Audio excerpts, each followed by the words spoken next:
Ya que estamos de regreso en su programa Torre Médica, hoy de verdad me siento de manteles largos en compañía de alguien a quien no solo tengo admiración, respeto y un gran cariño, el doctor Antonio Lévanos. ¿Cómo está? Muy bien, muchas gracias por la invitación y encantado de estar aquí con ustedes en este programa tan exitoso. Muchas gracias, de verdad. Les platico algo muy breve, pero ha sido alguien que ha marcado mi trayectoria en formación académica y no solo como un ejemplo, sino como un gran maestro y un excelente pediatra e infectólogo pediatra. Así es, muchísimas gracias. Pues creo que hay algo importante que platicar, maestro, sobre algo que la sociedad tenemos que tener muy clara por qué la importancia y qué es tan importante considerar que la vacuna ha marcado de alguna manera no solo la sociedad, que solo creíamos que era para el niño, pero yo creo que el adulto paulatinamente ha ido cambiando esto y por qué considerarlo importante, maestro. Sí, claro. Bueno, primero les felicito por tomar un tema que es bastante interesante al respecto de lo que significa cerca de 219 años la vacunación en el país. O sea, no es algo nuevo. Para las nuevas generaciones puede parecer que es algo nuevo, pero en el país se tiene vacunando 219 años. Y gracias a eso se han erradicado enfermedades que, como ejemplo, voy a poner la viruela. Muchos de nosotros fuimos vacunados contra viruela, pero la viruela ya no existe en el país, se erradicó en el país.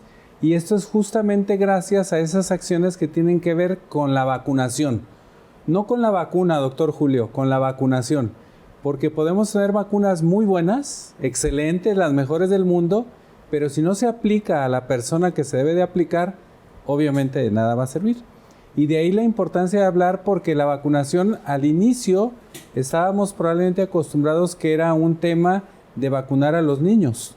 Ya la doctora Anaí también nos platicaba al respecto de que había que, que había que preocuparse por vacunar a los niños.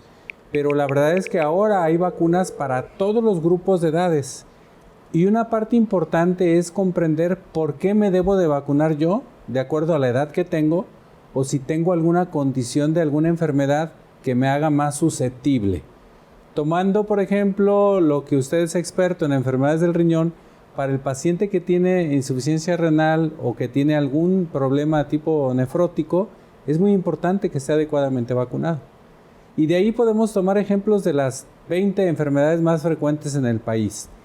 Y cito principalmente a esos pacientes que tienen factores de riesgo como diabetes, que son hipertensos, que tienen obesidad, que tienen algún problema de alguna cardiopatía, que es muy importante que estén adecuadamente vacunados.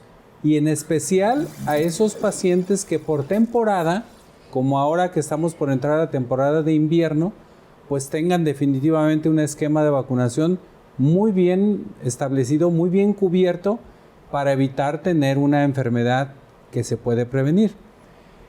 Y hay datos muy interesantes que voy a compartir para el público, porque me parece que de ahí puede surgir el que haya el interés de la población por vacunarse.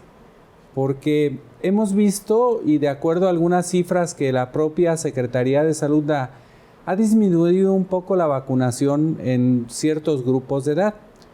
Mucho de esto tiene que ver por la pandemia, que obviamente los esfuerzos se hicieron para proteger a la gente que se enfermaba de SARS-CoV-2 o de la COVID.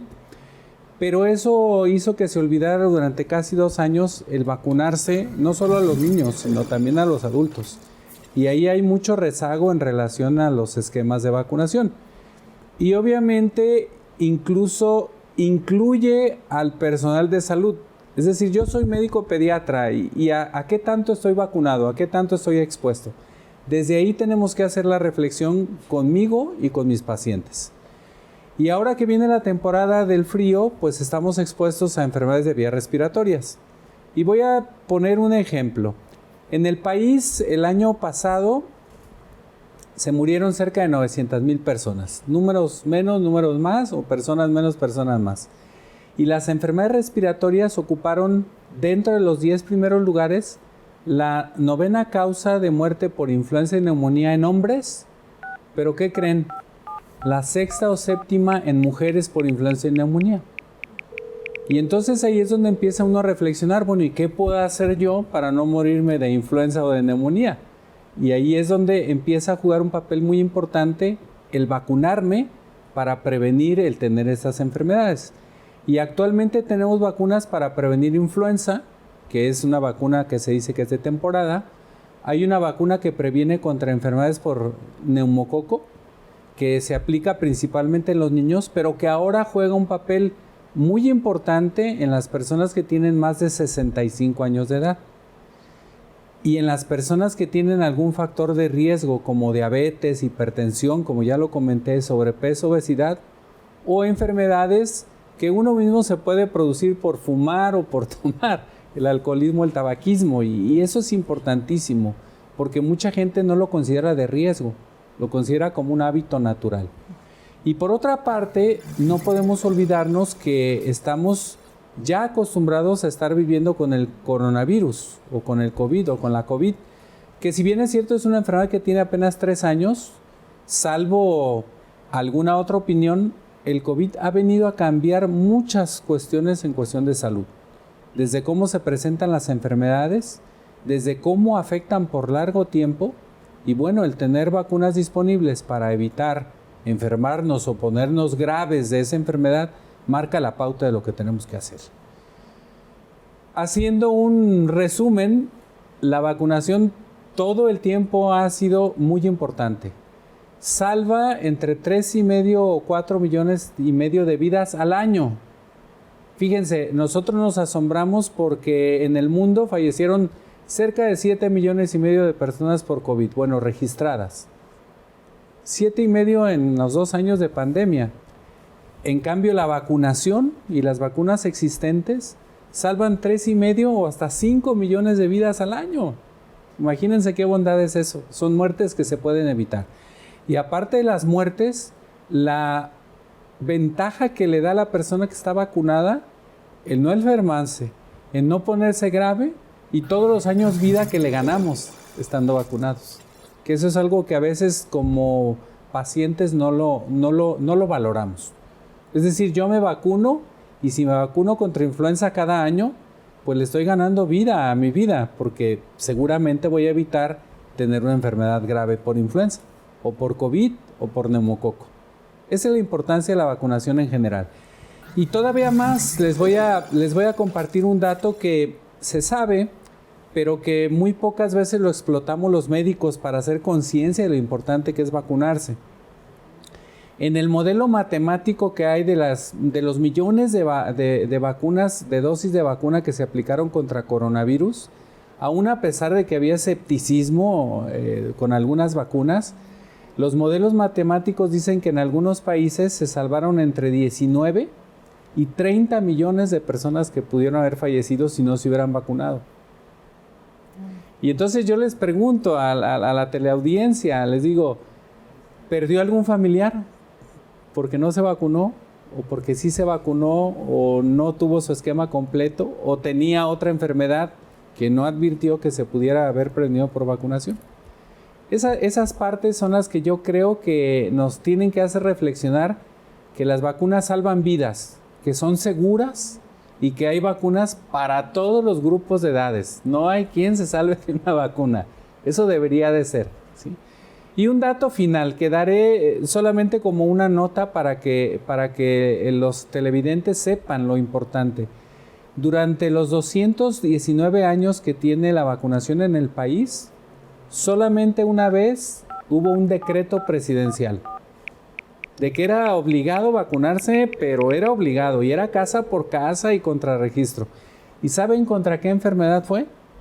Contra viruela. ¿Viruela? Por eso no hay viruela. Creo que el hacer valer de repente la obligación hacia el derecho a la salud, digo, ahí aplica de forma donde la política o el ejercer una obligación como para uno al cumplir los 18 años tramitar su INE, para uno actuar de manera responsable en el beneficio propio, porque el hablar de que se erradica una enfermedad tan seria como la viruela que llevó de la mano tantas vidas, ¿sí? Con comportamientos fatales y que obviamente en la historia de la medicina, para los que nos ha gustado meternos un poquito y saber que la viruela hizo estragos tremendos en la historia de la sociedad en otros tiempos y que platica esto que marca una huella y dices, es que era la única enfermedad que obligaron por decreto presidencial y entraban como en las cacerías en épocas de cristeros, entraban y vacunaban al que estuviera dentro de la casa. Por supuesto. Ese comportamiento pudiera parecer extraño, pero yo creo que si tomamos en cuenta las corrientes antivacunas, que algunas se han dispersado, no voy a decir nombres de personalidades que se nos fueron, que si bien sabemos que que pertenecieron a segmentos sociales y de grupos antivacunas que se manifestaban a través de redes sociales y que hacían conglomerados de meetings a través de likes que lograban ganar y que desafortunadamente algunos de ellos tuvieron el contacto con el virus de la COVID y que los llevaron a situaciones fatales, volteamos y decimos, esa parte irresponsable de repente por el desconocimiento nos obligó, maestro, a marcar la huella de crear conceptos como estos, Anaí, que nos costaba trabajo y nos lo preguntaba, ¿creíste que un día podías tener un programa que orientara a la sociedad? Esto es lo que de verdad nos hace valer, que el orientar a la sociedad con responsabilidad nos comprometió como familia, porque es en la familia y es en el hogar donde nos atrevemos, a veces sentados en la mesa, a decir, yo sí lo voy a hacer, y a veces nos sentamos en el debate a decir, yo voy a votar por, ¿tú por quién vas a votar? Yo voy a votar por el bienestar de la sociedad, yo voy a votar por la salud, y aquí elijo que mi familia, pero mi sociedad, esté mejor. Entonces, es algo importante que lo entendamos, de verdad, creo que es importante, ¿sí? Entonces, es algo a considerarlo, ¿no, Anaí? Sí, y bueno, pues creo que este tema tiene mucha tela de dónde cortar, pero quiero invitarlos para que vayamos del otro lado del estudio con Aldo a ver qué hubo en las redes sociales durante toda esta semana, ¿les parece? Vámonos. Continuamos.